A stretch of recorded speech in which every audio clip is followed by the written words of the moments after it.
बता रहा था, ठीक है। समतल दर्पण, सबसे पहले बात करेंगे हम समतल दर्पण की।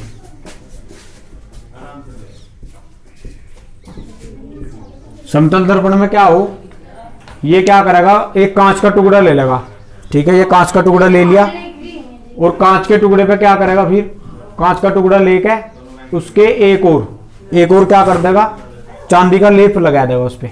कांच का टुकड़ा ले लिया और उस पर क्या, चांदी का लेप लगा देगा, ठीक है। और उसके ऊपर क्या कर देगा, रंग। जैसे आपका जिसने आप दर्पण कहो, ठीक है, जिससे शीशा कहो देसी भाषा में, तो शीशा क्या हो, गोल, ये समतल दर्पण हो।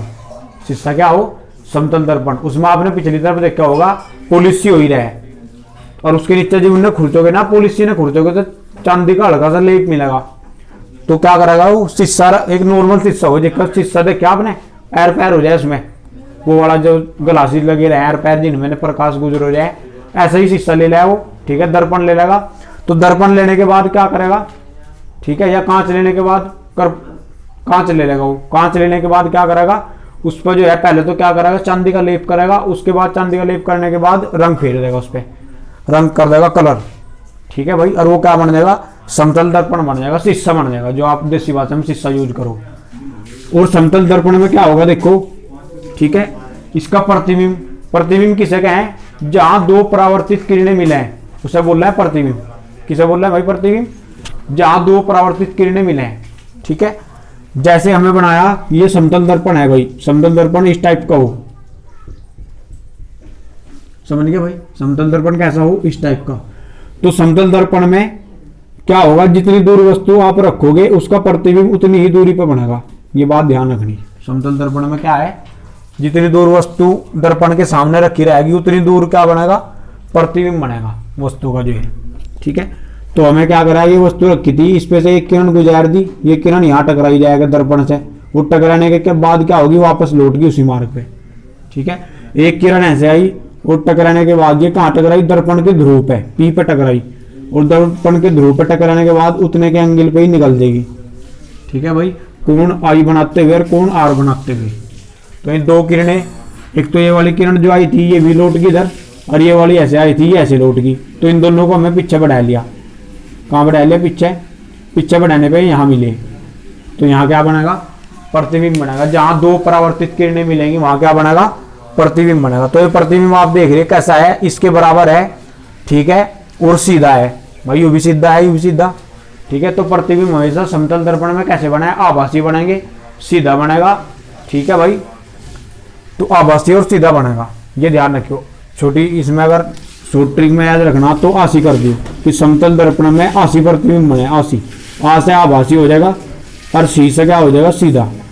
आ से आभासी और सी से सीधा, कि समतल दर्पण में आसी प्रतिबिंब बने।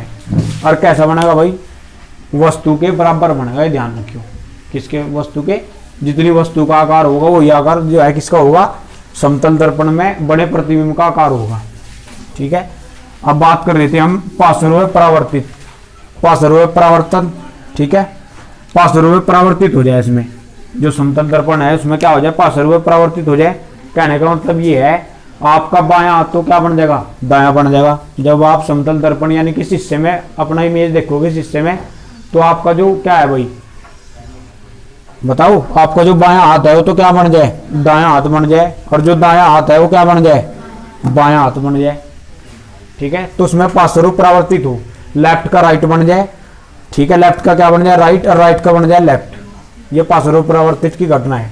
और समतल दर्पण की फोकस दूरी कितनी हो, 90 डिग्री, सॉरी अनंत हो।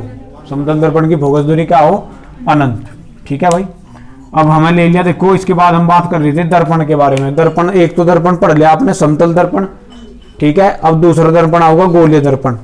दूसरा कैसा होगा, गोलीय दर्पण। गोलीय दर्पण क्यों करें, क्योंकि एक गोले में से काट के बना होगा ना, वो कोई गोला ले लगा, जैसे ही गोला ले लिया और इस गोले को बीचों बीच काट दिया उसने यहाँ से, तो ये इतना हिस्सा बच गया, इधर ये वाला बच गया, ठीक है भाई। कौन सा हिस्सा बचा, ये वाला, इधर इतना हिस्सा बच गया ऐसे।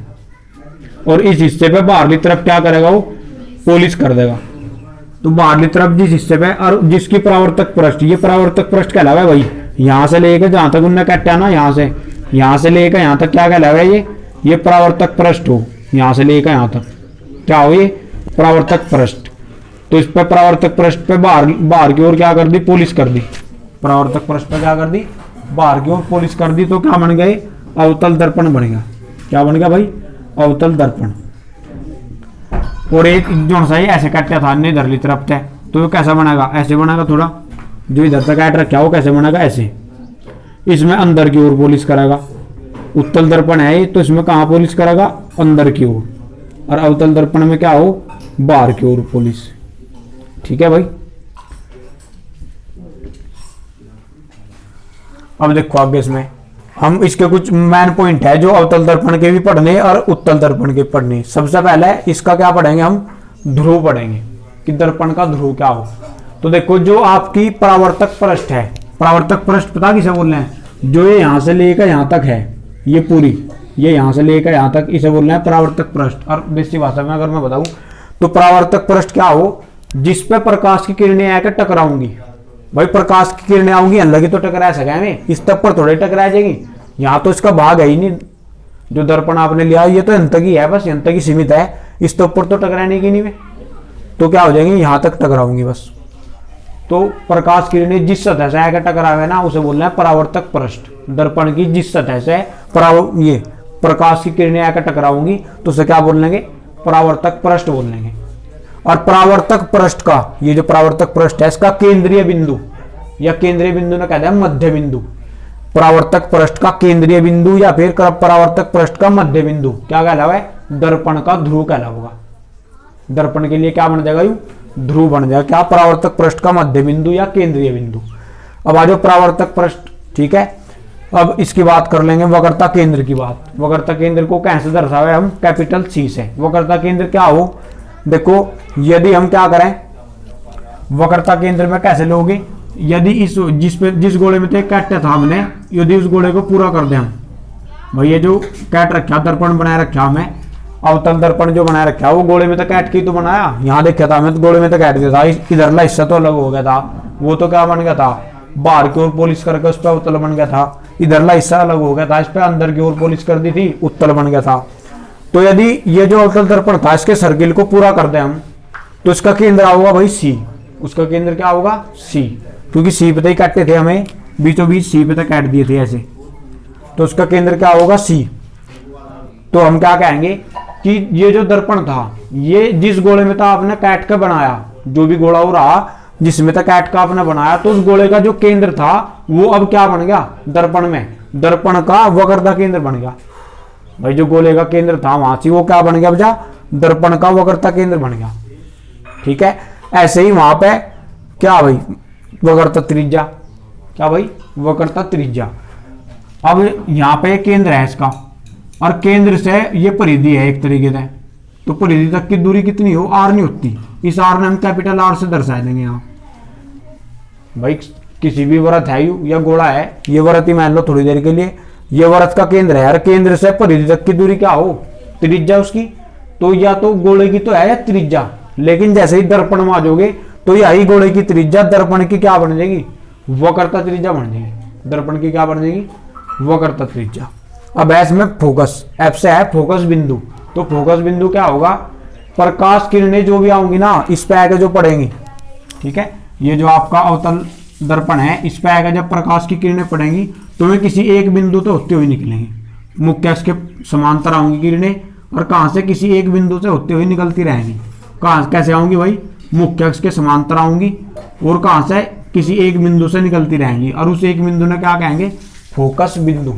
किसे क्या है, फोकस बिंदु कहेंगे उसे। भाई प्रकाश की किरणें ऐसे आती रहेंगी। देखो जो प्रकाश की किरण क्या हुआ है, मुख्य अक्ष के समांतर होगी, वो क्या हो जाएगी भाई, जो भी प्रकाश की किरण मुख्य अक्ष के समांतर होगी तो वो क्या हो जाएगी, बताओ, किसी एक पॉइंट से होकर निकलेगी। नमस्ते भाई। प्रकाश किरण जो भी मुख्य अक्ष के समांतर होगी वो किसी एक किससे पॉइंट से होकर गुजरेगी, और इस पॉइंट का क्या नाम हो, फोकस बिंदु। ये बात आई समझ में, क्या कहलाओगी भाई, फोकस बिंदु। और देखो अब जा P और C यानी कि दर्पण के ध्रुव। P क्या है, दर्पण का ध्रुव, अभी पढ़ लिया हमें। दर्पण के ध्रुव और वक्रता केंद्र C। भाई दर्पण का ध्रुव और वक्रता केंद्र C को मिलाने वाली रेखा, या रेखा ही तो है या वाली, दर्पण के ध्रुव और वक्रता केंद्र सी को मिलाने वाली रेखा, इस रेखा को यदि मैं आगे बढ़ा दूं, बढ़ा दे मुझे आगे इतना, तो ये क्या कहलाऊंगा, मुख्य अक्ष कहलाऊंगा। यानी दर्पण के ध्रुव तथा वक्रता केंद्र सी को आगे बढ़ाने पर जो लाइन बनेगी वह क्या हो जाएगी, मुख्य अक्ष बन जाएगी।